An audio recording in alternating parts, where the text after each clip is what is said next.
But that takes us now to the main event, NJPW Strong Women's Title 3-way match. We have a new champion, Azumi, defeats Mercedes Manet and Mina Shirakawa in 17 minutes and 53 seconds.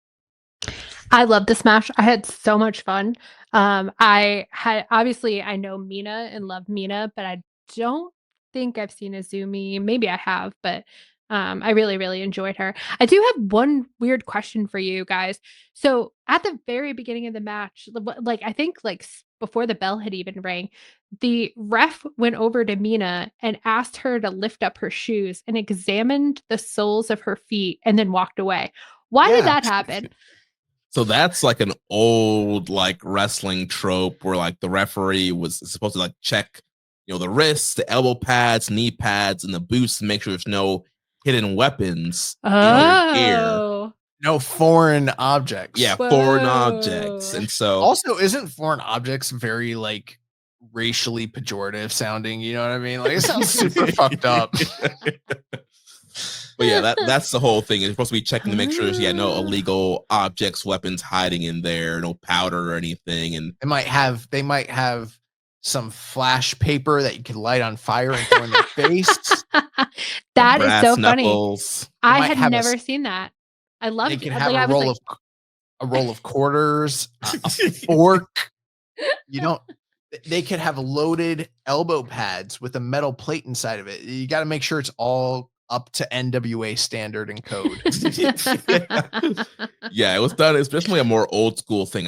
Referees really don't do it that much anymore. No, I had never seen it before. And I thought that it was something specific to Mina. I was like, is she often is she hiding stuff so much that the refs are like, enough of her? My favorite thing is when the bad guy wrestlers are always concealing stuff. They put their arms up in the air and just they'd be like, check me out. I don't care.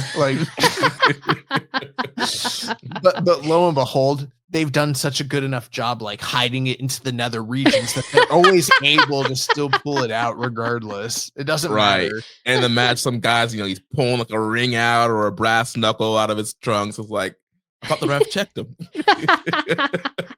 Now, with this knowledge, Leah, don't you wish that Bryce Remsburg was checking MJF all those times to check for the ring? Yeah, absolutely. Yeah. And actually, what I now really desperately want in AEW is one of those sitcom moments where Bryce goes to shake down a wrestler and pulls out 15 different weapons out of various areas, and it's just a pile emerges, and it's where did you even hide all that?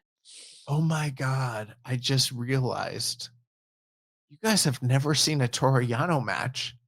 Nope. Oh man. Oh, you guys would fucking love Toru Yano. You guys gotta see. Oh my god. All right. So Tunnel Talk, do you guys still do the review matches thing? Yeah, but you already did yours. You did Magnum PI.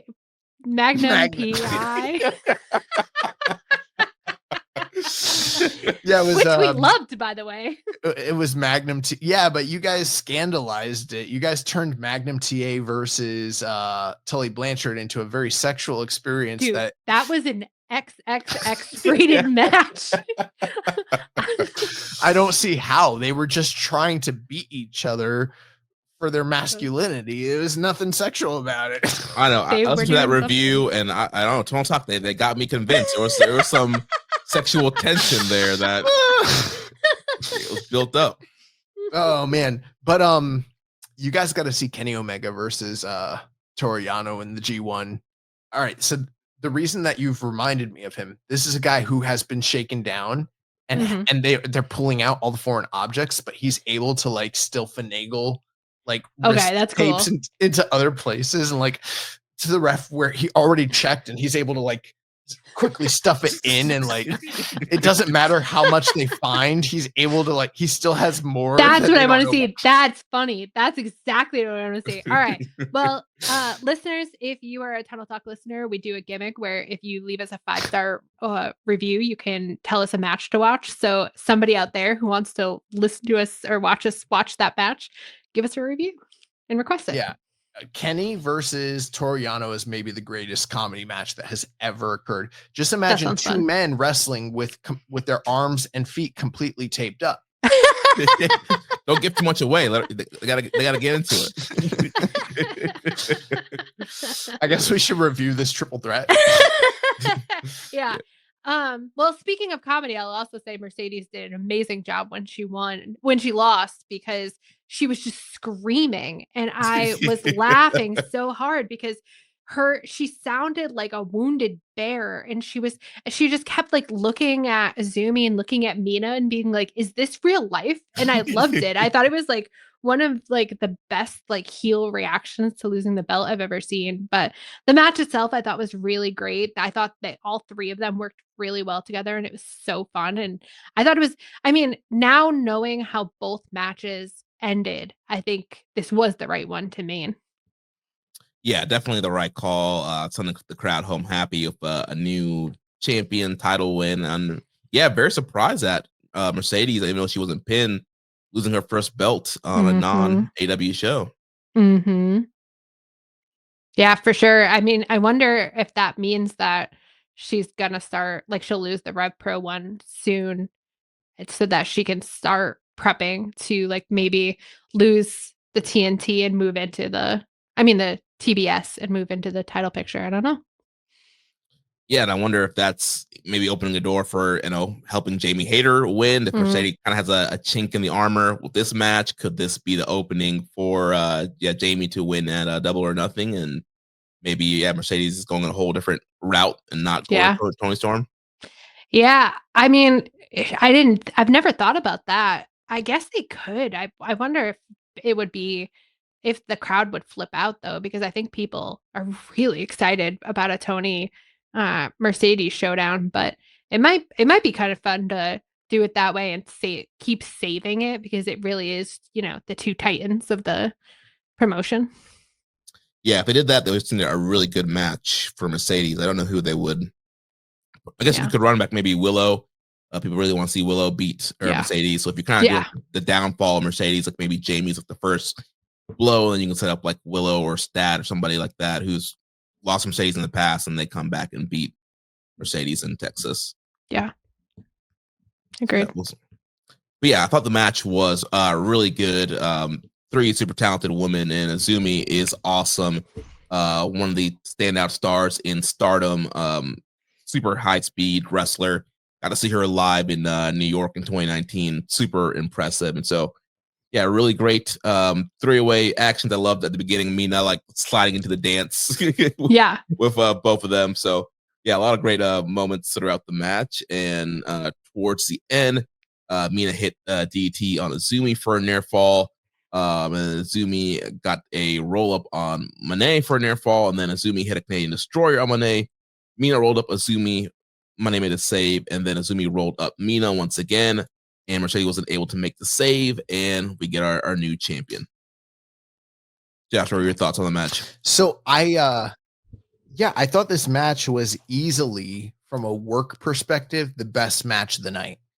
And ideally you want the best work to finish the show out. And I know I'm going to sound anti-woman here, and that's not what this is, because Joshua Smith is not a misogynist.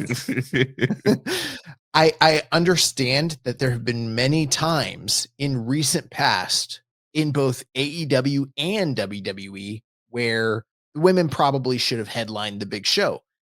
And I would have had no problem with them headlining this show with this particular match had it been advertised as such.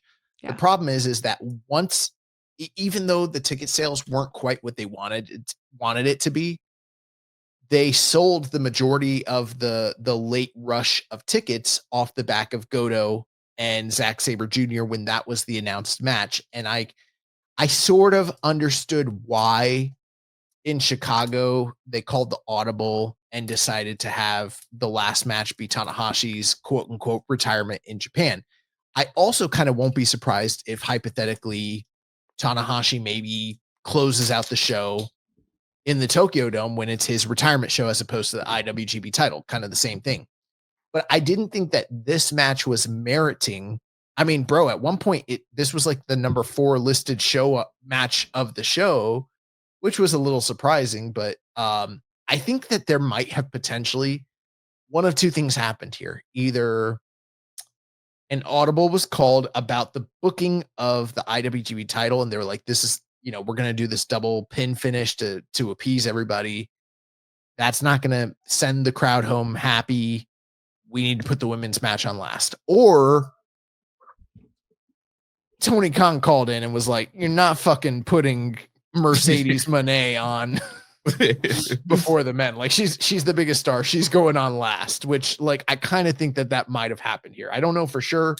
This is not me like saying something I know for sure happened, but it kind of smells of someone pulled the audible and we're like, the big stars on the show here. She's the biggest, when you look at the poster, she's the the biggest figure on the poster. They should have just advertised it. At the same time, I kind of think it's bullshit for two reasons. Number one, I don't think that she should have lost the title here. If you haven't had her technically lose a match in AEW or Ring of Honor up to this point or on the indies, she shouldn't be taking a loss in a triple threat in New Japan. I know that it's a quote unquote protected finish because she didn't actually get pinned and it was, Azumi pinning Mina, but it still kind of taints whatever they've got planned in AEW. I don't think that was a smart decision in my book. I feel like whoever beats her for this title should really be beating her for the title when the time comes, which means she should lose an AEW first on a big show. And then if you want to have Azumi or whoever the fuck beat her, then, off to the races. But this just kind of, yeah, it's a workaround that didn't need to happen, especially not at this current time. That being said, the match was stupendous. I mean, all three of these women are really fantastic workers. They've knocked it out of the park with each other multiple times. I do think that there's a very vocal minority of Joshi fans that did not want Mina in the match because they're like, yeah, we've never seen Azumi and Mercedes wrestle before, and we want to see that particular match. And they were very angry about it and kind of shitting on the booking decision. But I thought the work spoke for itself. The work was really, really, really, really good. And I do agree with what you guys had mentioned that Mercedes was hilarious when she lost the belt and, how comedic all that was. But I was really hoping for her to potentially, have this moment where she's got all 5 belts and she's the number 1 PWI woman of the year. And to just see how the internet was going to fucking explode with the picture of her looking like Ultimo Dragon with all the belts. Like that was going to piss all the right people off. I guess it's not happening. I mean, she's probably still a shoe-in for getting number 1 in PWI. But yeah, I thought it was a little fishy once this was a 3-way, because if she was going to retain, they could have easily have just done either a rematch, singles match with Mina, or the first ever, Mina Azumi match or Monet Azumi match, and she could just beat them in a singles match. So it did seem kind of weird that, all right, we're going to do a 3-way here. And so, yeah, so we found out, they were trying to get the belt off of her for whatever reason. I don't know if it's to set up something in AEW or they just need to, whatever reason, they want to get the belt on Azumi. But yeah. I do disagree with you guys. I was stepping away for a moment to feed my dog, but I've got the noise loud enough so I can kind of hear you guys. And I understand that you think that either Willow or Stat should beat her for the first time and that be like the defining loss. I disagree. I think she needs to lose to Tony Storm in Texas. And I think it needs to headline the show. I definitely think it should headline. It's more exciting, and I think more, it's got more interest to it than anything the Death Riders could be doing. So I definitely think it needs to headline. I don't know. I kind of feel like I'm excited to see Mercedes' first loss, but like if Tony doesn't lose to Mercedes, who can she lose to? Like at that point, I feel like she's run out of viable contenders. Well, here's my take on it. Tony has already lost to like Mariah May. She can lose to pretty much anybody at any time. But Mercedes has never lost one-on-one to anybody. And I understand the idea behind it being like, let's give the rub to one of the young up and coming girls. But like, here's the thing that I don't think a lot of people realize, and this is just true. In the general consensus of the audience, like people that are not just watching AEW, but like the further, hold on, my dog is acting crazy. Ziggy always has to make his presence known each week. Yeah. You know, he used to not be so persnickety. He used to like, it was like, he knew on Mondays we're going to go record. He would cry to come in here and he was just happy to like be in the room with me. But now like he's, I don't know, he's getting older and he's like very curmudgeon-y about like when things happen. So it's like, yeah, I have to make sure he's situated in his bed. This room is his fucking room. Like I have like a corner.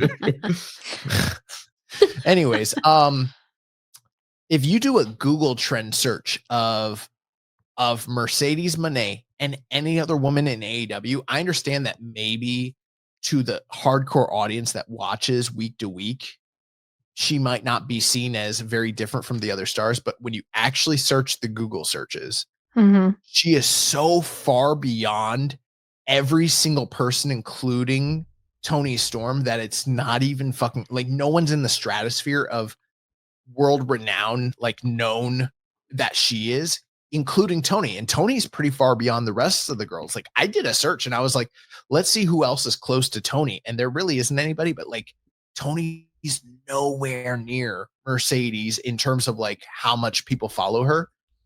I think that if you have had this girl unbeaten for so long, you need it and you want to pay it off, you want to make the most money, you beat her on the biggest stage. From there, you can still have her come back, get her win, lose to, you know, Stat, lose to Willow when the time is right. But I don't think that the payoff is going to be as big as people think it is, that it's going to make these girls the way that they think it is if we wait 6 months to a year, because that's what, if Mercedes wins here, she's not turning around and dropping a loss a month or two later. You're waiting 6 months to 12 months at the next stadium show for her to actually do the honors. I think she loses to Toni, makes Toni now, which that's the closest girl that they got in the company. And then you've got plenty of time to rebuild to whatever you want to do with the rest of this division later. One thing that I don't think a lot of people, and I know that I'm a little bit out of my element, cause like it's AEW. We don't talk about AEW much here, but like, I know some people are like, well, you know, we don't want it to just be about these two women, but historically speaking, most divisions are about just two individuals. And then you build everybody else around them. Like, look at WWE's biggest boom period. It was built around The Rock and Stone Cold Steve Austin, or like in the 80s, Macho Man and Hulk Hogan. Like, and I could throw plenty of other, you know, examples, you know, Misawa, Kawada, Tanahashi, you know, Okada. Like when you have those two focal points, you can build everybody else around them. But if you don't peak it at the right time, the rest of everybody else that's under them is going to suffer. And that's the reality. I think that they really do need to have Toni beat Mercedes, and it needs to close the show. But they're probably not going to do it. No, I was just going to say, like, I like the picture that you're painting, like, for sure. Like, I think that sounds smart, but knowing how Toni books the women's division, I really don't think that's happening. I could potentially see them doing something like if they do a series and like Toni wins the first one and then Mercedes wins the final one. Like, I could see them doing that maybe, because to really stretch out the feud, but I don't think that's a bad way to go. Yeah. Yeah, I think the one thing that's going to probably determine who wins is what belts are on the line. Like, are we putting all the belts on the line? Is it just going to be the women's title, the AEW World's title, or just the two AEW titles being on the line? I think a lot of that too is going to determine who wins. Like, are you going to put all those belts on Toni, and then Toni's going to be wrestling around? So, Yeah.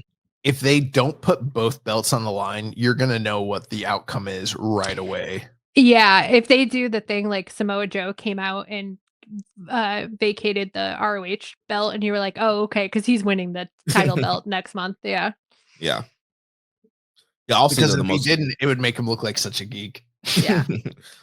yeah, also the most compelling thing would be for do all everything on the line, and then you have one kind of grand champion at the end. Yeah. But yeah, I don't know if that's the plan. I think Tony should beat her. I'm going to stick by it. A lot of people disagree, but I really think she should, because I know that they want the payoff later, but I don't think that payoff is coming. I think that now is when you pay it off. Biggest stage, biggest crowd, biggest match ever. Have her lose there, because if you build it up too long, you run the risk of not being able to adequately pay it off. It becomes the Goldberg conundrum where it's like his streak went for so long, you couldn't actually beat him in a convincing way that mattered, that drew business, and it became a shit show. Yeah. Yeah, I feel like And Toni there's Storm is peaking right now. Like, I feel like her crowd reactions are super hot every week. Crowds are invested into her. I feel like the character and the in ring right now is like at the perfect spot. And so, yeah, if you want to get her even more over than she already is, then yeah, her beating Mercedes would be the right call. Yeah, and I think if she beats Mercedes now, gets the big win, blah blah blah blah blah, she's made. Mercedes wins the series. Toni can go off and do whatever she needs to do. She doesn't really need any of these belts. She's a big enough star, kind of like what Britt was a few years ago, to where she can just exist like a star, like men do. Yeah. You know, there's men that are in the company that don't need a belt. You know, right? Hangman Adam Page, Kenny, blah blah blah, Okada. They don't need a belt. That's what you do. You have her win. She doesn't. Then she can drop the belts and she'll be fine. And then you can set up Mercedes as winning the series and being the pinnacle that Stat and Willow need to chase, and everything will be fine. Yeah.